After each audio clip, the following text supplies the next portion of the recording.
Okay, so the next important part of understanding assessment and evaluation is knowing the terminology surrounding quality assessment.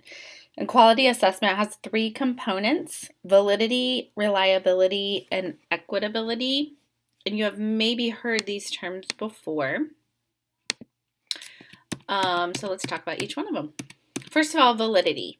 Validity is the degree to which a test measures what it's supposed to measure. Okay, so the question to ask yourself is this a valid measure of the skill I am trying to assess? Here's an example. I saw this as an actual test question one time on a standardized test for I think it was like first graders. The question said, using a hundreds chart, circle all of the odd numbers between 62 and 74. Then draw a square around all of the even numbers between 33 and 53. I don't think this was on a standardized test. I actually think it was on just a regular like chapter assessment for math. But look at this question. It's almost like it's intentionally being tricky, right? So it asks students to draw a circle around odd numbers, but it starts with, and the range is two even numbers. And then when it asks about the even numbers, the range is two odd numbers. So yeah, sure. Yes, you're trying to find out if students understand, basically, can they navigate that question? Or are you really trying to understand that they know that when you're counting even and odd, that it's like skip counting? So you just have to ask yourself, what exactly are you trying to assess for? And if you're really just trying to understand if they're skip counting, then I would not word a question in such a tricky way. You just have to decide for yourself if it's really asking what it should be asking. Okay, the reliability component is the degree to which a test yields consistent results. So if you took this test again, would your score be about the same? What I mean by that is, let's say you took the ACTs. That is a very reliable standardized test. If you went and took the ACTs, you probably got a certain score. If you went back and took the ACT test again 6 months later, you probably would get a similar score. It may vary 1 or 2 points, but the idea is that it's pretty much going to be a reliable test, and you'll get a similar score every time you take it. But if you go back and you study a whole bunch and then you go take the ACT again, yes, your scores might change, but then you did something to make that happen. But if you're just talking about like, okay, if I gave this test today and then I gave it again tomorrow and then I gave it again next week without students really spending any time learning any more information, they should get about the same results each time. Reliability scores are reported as a coefficient, and this is not, you don't have to be really concerned about this, but it's important to me that I cover this for you because they're reported either positively from zero point 0 to 0.99 or negatively from 0.01 to negative 0.99.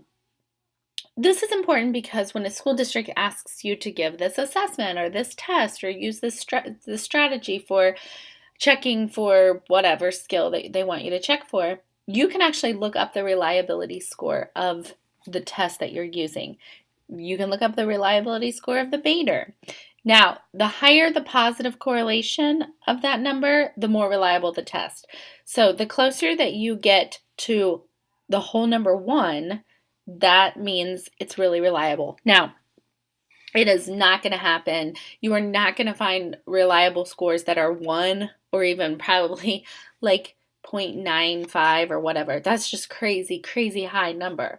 But if you can have a positive coefficient that is like, 0.7, I'd feel like that was a really reliable assessment that I could give my students.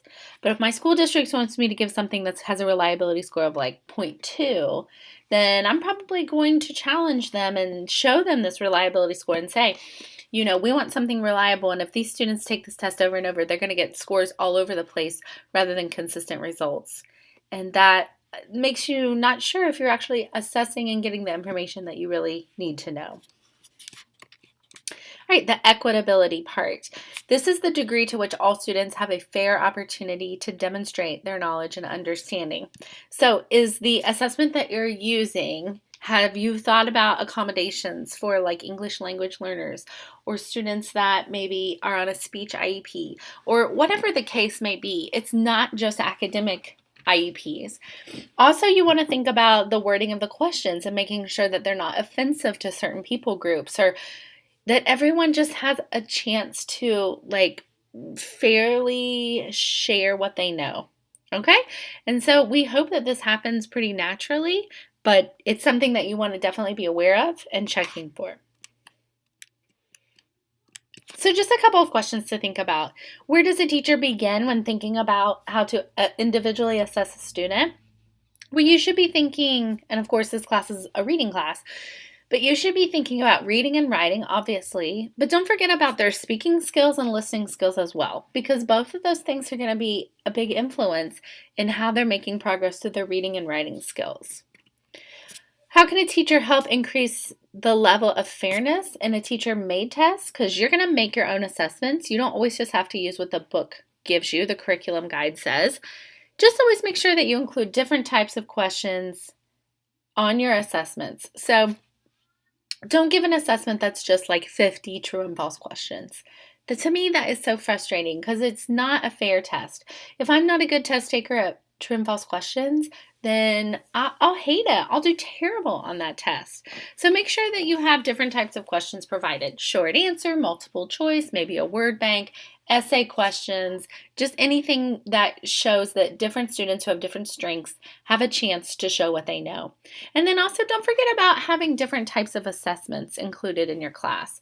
Don't just, in the reading test, when it's a reading program that they read the story all week and then they take the test, and then they read the story all week and they take the test, and so on and so on.